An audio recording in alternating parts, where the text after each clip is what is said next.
Assalamualaikum warahmatullahi wabarakatuh.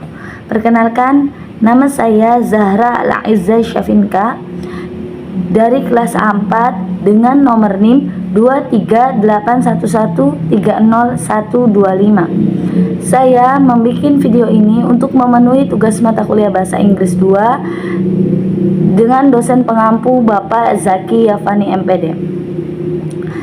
Saya akan menjelaskan tentang pronoun reference. Slide selanjutnya, what are pronoun reference? Apakah itu referensi kata ganti?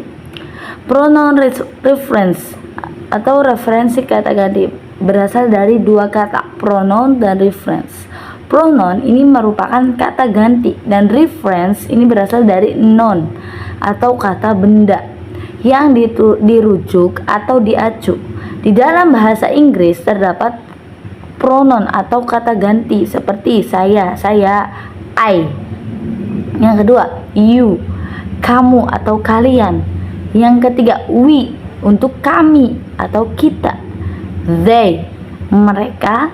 He, untuk dia laki-laki. She, untuk dia perempuan. Dan it, untuk dia, untuk selain manusia. Nah, referensi kata ganti ini merupakan kata benda atau frasa. Kata benda yang dirujuk kembali oleh kata ganti. Contohnya seperti the dog chased its tail. Its ini refers to dog, atau yang artinya anjing itu mengejar ekornya. Its ini mengacu pada hewan tersebut, yaitu hewan anjing. Berikutnya, why pronoun reference matter? Mengapa referensi kata ganti itu sangat penting? Penggunaan referensi kata ganti ini penting karena memastikan sebuah kejelasan, sebuah keberlanjutan dalam sebuah komunikasi.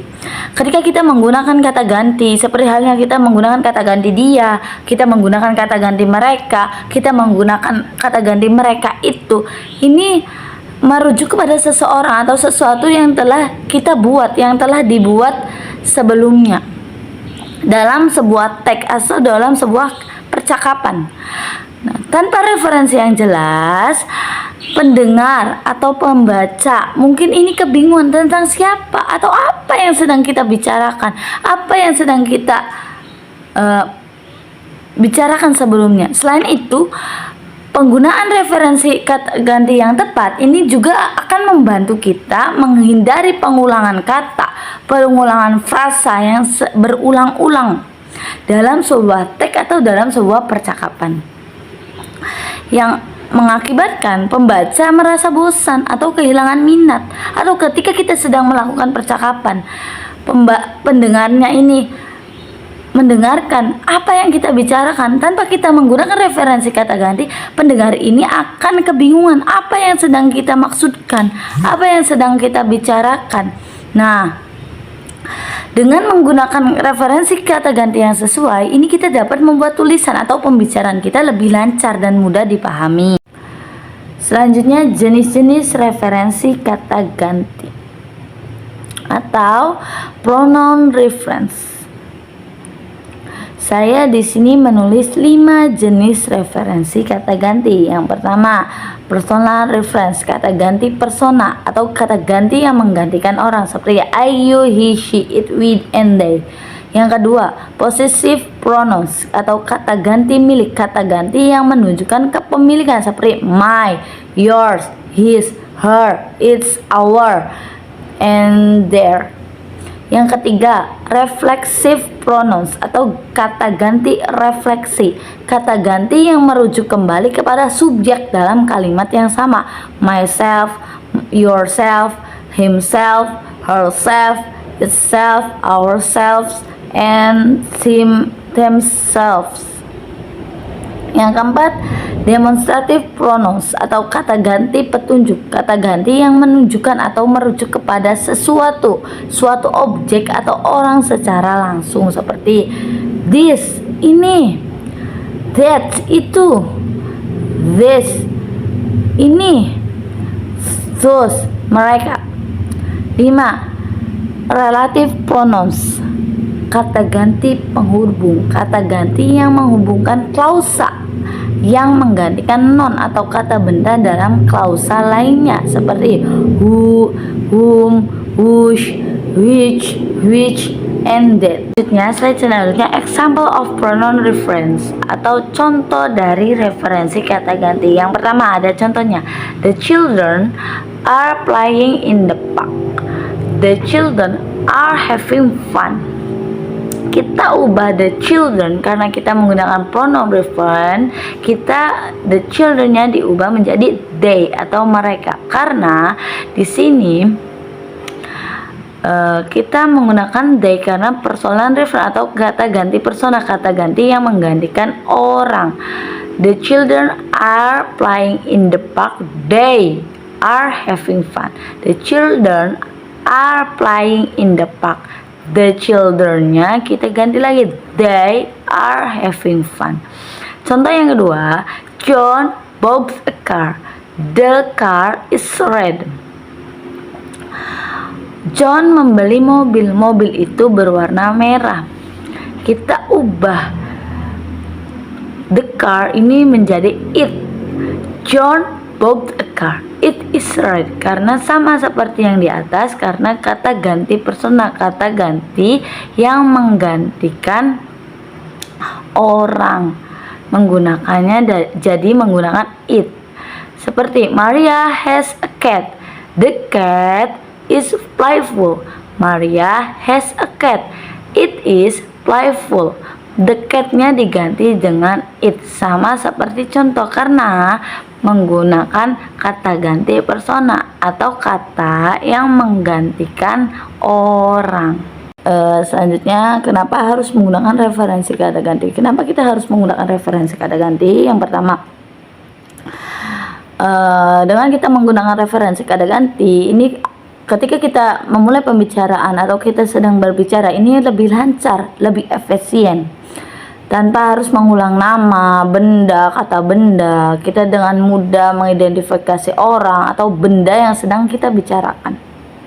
Ini mengacu kita untuk mengajak kekompakan dan kecakapan dalam berbicara. Yang kedua, minimalisir pengulangan kata. Dengan menggunakan kata ganti, kita dapat menghindari pengulangan kata yang tidak perlu. Misalnya, ketika kita selalu menyebutkan nama orang yang sama, kita dapat menyebutkan dia. Misalnya kita lagi berbicara, kita lagi membicarakan seseorang, kita tidak usah lagi kita menyebutkan nama lagi. Setiap kata kita harus menunjukkan namanya. Kita tinggal menyebutkan nama dia atau mereka. Yang ketiga,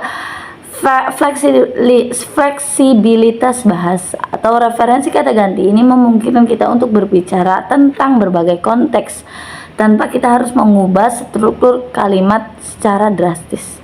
Misalnya, jika kita ingin berbicara tentang seorang yang kita tidak kenal, kita dapat menggunakan apa? Mereka itu, kita tidak mengenal orang tersebut. Kita hanya harus kita tinggal menggunakan kata ganti mereka tanpa harus mengetahui identitas mereka yang kita bicarakan. Yang terakhir yaitu menghindari kebingungan, menghindari namanya kebingungan. Dengan kita menggunakan referensi kata ganti yang tepat, menggunakan pronoun reference, ini kita dapat menghindari kebingungan dalam sebuah komunikasi. Misalnya, ketika kita menggunakan mereka, pendengar, atau ketika kita sedang berbicara, pendengar, atau kita sedang menulis, pembaca, tulisan kita dibaca seseorang, ini pembaca tidak perlu bertanya siapa yang dimaksud dalam konteks tersebut, mereka, dan mereka. Ini menghindari sebuah kebingungan. Yang terakhir yaitu sebuah kesimpulan. Penggunaan referensi kata ganti atau penggunaan pronoun reference ini adalah mereka ini memainkan peran penting dalam meningkatkan sebuah keefektifan, kejelasan komunikasi dalam bahasa. Dengan kita menggunakan referensi kata ganti, dengan kita menggunakan reference, ini pembicaraan akan menjadi lebih lancar, lebih kompak, lebih efisien. Nah, referensi kata ganti ini membantu dan minimalisir pengulangan sebuah kata, pengulangan sebuah kalimat. yang memastikan kejelasan identitas orang atau benda yang dibicarakan, yang sedang dibicarakan, yang akan dibicarakan, dan memberikan sebuah fleksibilitas dalam berbagai konteks komunikasi. Selain itu juga, penggunaan kata ganti, penggunaan reference juga dapat menghemat waktu dan ruang dalam sebuah penulisan atau ketika kita sedang berbicara, sedang mengobrol. Ini menghemat waktu karena menggunakan kata ganti tanpa kita mengulur-ulur namanya. Nah, secara keseluruhan penggunaan referensi kata ganti ini memungkinkan komunikator untuk menyampaikan pesan dengan lebih tepat, lebih mudah dipahami, dan juga lebih efisien. Itulah tadi penjelasan tentang pronoun reference dari saya. Apabila ada kata atau kalimat yang salah, mohon maaf. Terima kasih. Wassalamualaikum warahmatullahi wabarakatuh.